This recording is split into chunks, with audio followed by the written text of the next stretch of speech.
All right, so we're going to start section 8.2. So in this section, we're going to actually start calculating confidence intervals and figuring out, once we have a confidence interval, what the margin of error is, how many people need to be sampled in order to achieve a certain margin of error, etc. So we're going to kind of get into, again, some of the details now. So again, our big picture view here is we will be finding confidence intervals, and I'm just going to use CIs for that. Okay, so confidence intervals in this case for a proportion. And to do that, we're going to use the one proportion Z interval. Oop, I don't need two I's there, do I? The one proportion Z interval on your calculator is the test that we're going to be doing. We'll get to that more in the next page.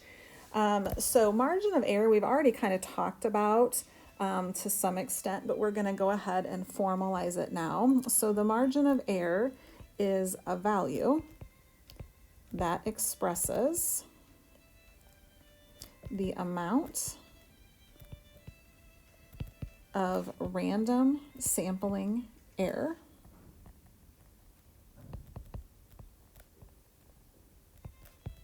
in a survey's results. So again, it's kind of that idea of we have this target value, right? We have this population value that's out there, and then what we want to do is figure out how far away from that target did we get. Are we out here just a little bit? Are we further away? What is that margin of error? How far is it that we have gotten potentially from the real value? Now, the value we're going to use as our quote unquote real value is going to be our sample statistic, or in this case, our p hat, okay? Because that's all we have to go on, but we're trying based on that p hat to figure out how wide is that, and did we capture that population value somewhere in this interval, okay?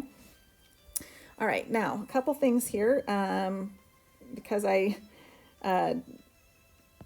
didn't get this all edited again as we switched over. You don't have to worry about this. We're going to get rid of those. That's how you calculate by hand. So just cross that part off, okay? But if you know what the confidence interval is, okay? So again, you've got this confidence interval, and here's your lower number, and here's your upper number, okay? If you want to find the margin of error, remember that right here, smack dab in the center, is p hat, okay? The margin of error is what comes between p hat and your upper boundary, or on the flip side, what comes between p hat and your lower boundary down here. Okay, so to find the margin of error, what you need to do is subtract your upper minus your lower.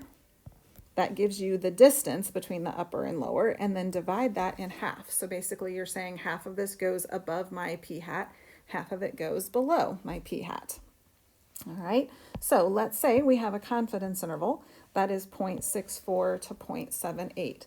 Find the margin of error. So the margin of error will be our upper 0.78 minus our lower 0.64, which is 0.14, and we divide that by 2, and our margin of error is 0.07 or 7%.